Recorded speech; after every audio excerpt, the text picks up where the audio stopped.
Very good evening, friends. Meeting again in the session of Robert's philosophy, and we're discussing a new chapter, that is the phenomenological point of view. This chapter is rather uh, interesting explanation of the scientificity of the homeopathy. The correlation between the homeopathic concepts and its correlation with the scientific or modern terminologies which he tried to explain over there.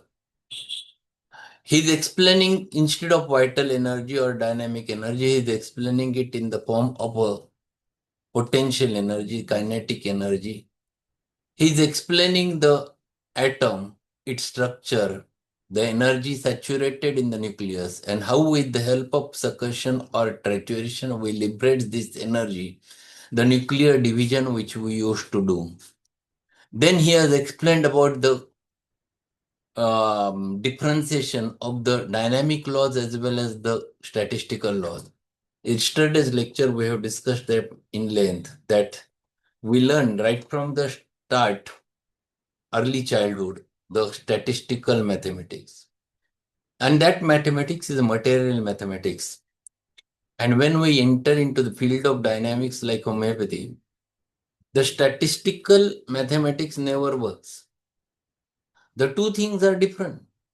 Dynamic mathematics is completely different, and material mathematics is completely different. And that's why if you apply laws of one science to the another science, the confusion will going to happen. But if you understand both of them, then definitely there will be no confusion, and you will, according to the situation, you will apply the material or statistical laws, and if necessary, if you are dealing with dynamics, the dynamical law. And if this is clear in your mind, then it becomes rather to practice homeopathically in a simplified manner, and you can explain it to the people in a simplified manner. So this is what we have discussed in yesterday's lecture, and we were there on page number 262. Let us go ahead with the second paragraph on to page 262. Certainly, we know that we have variable force with which to deal in treating the sea. On the other hand, we question whether we have not a variable force with which to deal with our remedy. If the impulse of force is equal to the change of momentum produced by it, as we are told in physics, we prove the power of our potentized remedies after administration by clinical evidence in direct proportion to the production of symptoms on healthy human beings. So see, he's again going into the physics. He's explaining that the way natural disease develops. Natural disease develops because of disturbance of vital force. This is what we say. And this disturbance happens because of something happens in the life. You don't know what force is working over there, but it works and it affects because the external forces are more stronger than your internal forces. And because of which your energy gets disturbed. Once your energy gets disturbed, it reflects into a disease state. If you want to bring back that again into the same plane, the healthy plane, you will require the force either equal or little bit more than that. Then, in order to provide such types of energy or force, we have to prepare medicine up to that level so that the energy can be liberated from that medicine, and that will act directly on the vital energy which is present inside your body. If it is little bit stronger than the diseased vital energy which is there, then definitely the positive energy removes the negative energy permanently. Then it will disappear. Then it will not never remains over there. And this happens because we prepare energy medicines. When we prepare medicines, we apply the force externally in both level, in both methods, whether we are doing trituration or whether we are doing succussion. We apply force. Because of force, the energy which is their potential energy, which is there in that atom of the medicine, that gets released, and that released energy will reflect into the energy medicine, and that medicine works in the similar manner as the natural disease. So now you produce the artificial disease with the more stronger force and that more stronger energy, and that will take care of the patient. Here the science is working. It is not something dynamic. It is something dynamic as you are not able to visualize, but it is more scientific. What you are doing with your medicines, you are preparing them to release the energy. So as you go on increasing the potency, the energy released is more and more. So even though material medicine is very less over there in your actual medicine, but the energy is always high and as the potency advances. So if you have prepared the 1C and if you have prepared the 30C, 30C carries more energy, even though 30C doesn't have a material medicine inside it. Because every time when you are applying forces externally, in the process of succussion, the energy of the atom gets more and more released. And once it is getting released, then it becomes more stronger at the energy level. This is science, and this is what he wants to explain to the layman as well as to the people of modern science. Perhaps it is unfortunate that we have no measurable records of sickness or health per se. There is no determinable name, determinable level of health. Our imperfect senses are incapable of perfect registration or infallible transition of symptoms. Our probability of error is doubled when we deal with another, the sick individual. To review our results by chemical formula, the velocity of reaction is equal to driving force divided by the resistance. Unfortunately, we cannot know the precision, either the acting driving force or the resistance. So this is the problem. When you deal with the material plus dynamics, you cannot measure the things. In case of material, it is quite easy to measure the things. In case of dynamics, you cannot. You don't know how much force was applied or happened in the life of the human being because of which his healthy vital force becomes diseased. The energy which was in harmony all of a sudden diseased, become diseased, it goes into disharmony. We cannot measure how much force was applied over there. Then on how we can think about the specific potency or how we can think about the specific dose. It becomes rather a question of a judgment because things are dynamic, not visible, and you cannot measure the things. If something happens and you can measure it, then it never remains to be the dynamic, it becomes a material. Then the things become rather simple to calculate the doses or everything. But when things are dynamic, which are not visible, then it is a question of understanding and judging. Then we have to depend upon judging the susceptibility. Then you have to depend upon what type of disease it is. Then we have to depend upon what are the manifestations of that disease, how much it is rather gets manifested. Then we have to depend upon that phenomenon of manifestation. And then we can find it out and judge. And accordingly, we use the medicine which have that much of energy or more energy than the deceased vital. So this is question of judgment. There is nothing which can measure how this deceased vital force or how much vital force is worked out or what may be the cause because of which there is a disturbance of vital force. Yet within certain limited fields, we begin to measure the reactability of the substances, animal, vegetable, mineral, that form the basis of our potency. Elementary work of this nature has been carried on, but it is far from having been perfected. It is enough to recognize that within the atom lies the solution to the problem of reaction of various potencies. This is like stating that The atom is in structure much like the structure of the universe, and that composition of the atom, like the universe, is made up of similar solar system with a planetary revolutions in their orbits. We draw the analogy that the atom offers the solution to the universal physics, and that the universe itself offers aid in understanding our specific problem. Surely, this is a phenomenological view of the homeopathic field. So, we are trying our level best to judge the energy, the disturbed energy. But we cannot come to specific thing. Yes, it is 400 horsepower. No, you cannot. Because things are absolutely dynamic. Even though you try it with new different methods or new different units, it is rather difficult to judge or exactly find it out the thing. And this is the problem.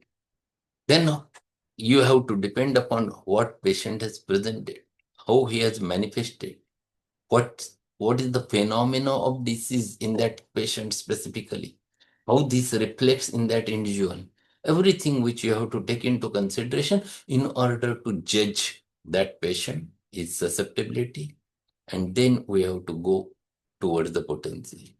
So many times it is a matter of experience and understanding with which we have to approach when the things are dynamic. If it is material, it becomes simple. So allopathic prescription doses are very fixed. Homeopathic prescription, you have to rely on many things. Nevertheless, we suggest that these peculiarly pertinent questions are not elementary physics or chemistry. They partake the universal breadth and embrace our very reasons for existence. So this is rather difficult to explain many things. It is a question of judgment. How much distance is there from the sun to the earth? It is calculated on the basis of certain thoughts, theories. Have you checked it with the help of any unit? Whether you have utilized any thread to reach to the sun and from sun to the earth, have you measured? But you have made it on the basis of judgment and came to certain conclusion. Because things are rather beyond the limit, and when it goes beyond limit, you cannot measure. Then you have to depend upon the judgment. Consider again the question of potency. This has been a stumbling block to many since Hahnemann's development of potentization. Modern science teaches that energy is automatically thrown up in proportion to the weight of the atom. Those of high atomic weight, radioactive, gives up their own peculiar energy to the proportionately high degree, destroying themselves in the process. If the atomic weight is lower, there is less intrinsic radiation and it becomes necessary to apply force to release the energy until in the low atomic weights, more energy may be required to release the potential energy than thrift warrants and erg unit being expended effort and results. Yet, for curative purposes, it is probable that we might find a raw atom, as we may express it, entirely unfitted towards uses, and that the energy expended to break up the atomic structure sufficiently to release the electric, electromagnetic, and magnetic orbits is orbits into malleable form for the purpose to be sound investment of time and effort. So, in physics and chemistry, we have learned certain things.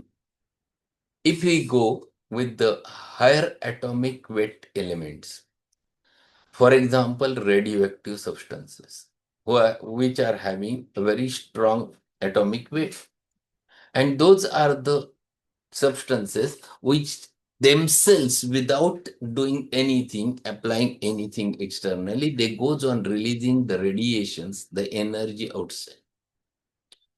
So the uranium is one of the important radioactive substance. For years together, it throws its rays outside and goes on destructing itself. It takes long years to develop, or reduce its atomic weight. And when it is reduced to same atom, same element, we now label with the thorium. See, it's self-destructed. The energy is thrown away because they are higher molecular weight or higher atomic weight radioactive substances. Then this thorium goes on spreading its energy continuously the way the uranium was throwing it out, and the radiations happens, and because of which it loses its atomic weight for after years together, and it converts into a radium. See, this is how it is getting converted. It is going from one substance to another substance, just throwing off the energy, destructing itself. At birth, the substances which are having very less atomic weight or low atomic weight, then question arises. These are the things, they are not strong radioactive. So definitely they are not releasing their energy. Energy is saturated inside their nucleus. Energy is in the potential form. And if you want to relieve their energy or release their energy, then external force is needed to apply.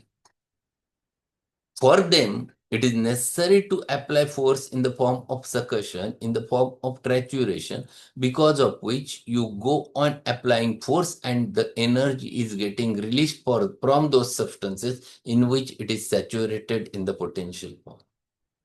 So potencies are nothing but the potentized remedies, energized remedies. So homeopathic remedies carry the energy in them. Homeopathic medicines never carries material substance inside it. And that's why homeopathic medicine, another name is always a energized medicine. It takes some time. It is time consuming. If you want to prepare the 1x potency, then you have to work for 1 hour. Then the 1x to 2x, again another 1 hour. It is time consuming, very important thing, as well as it is an effort which is needed in order to release the energy, because you are applying the force externally. So what he is explaining that what the medicine, the way we used to prepare medicine, they are more scientific. They are not just making it small, they are making it small at the same time more energized. Consider lime and its various material uses. Consider how ineffective for physiological construction it is in its crude form, and indeed how often it promotes rickets in children when introduced as a lime water into the feeding formula. On the other hand, for countless conditions besides rachitic patients, the homeopathic physician would ill afford to be without potentized calcium, and infinitesimal amounts of exhibit astoundingly curative results. Recent developments in the study of the vitamins have demonstrated that lower triturations, these become well nigh inert, but by raising them to higher potency in the fluid form, their activity, the potent influence is markedly increased. So this is common example which he has given. What is lime? Lime is the day-to-day substance. If it is not there in your body or in your diet, the calcium is not there in your body. The rickets is the result that everyone know. But how much amount of calcium is needed? That is the first question. Second question is that whether whatever the calcium you consume, whether it is in a palatable form so that it gets absorbed and treats the disease. Third condition is that if you want to treat such a condition, then you have to utilize the calcium in the same molecular level as it is required. Then it definitely works very fast.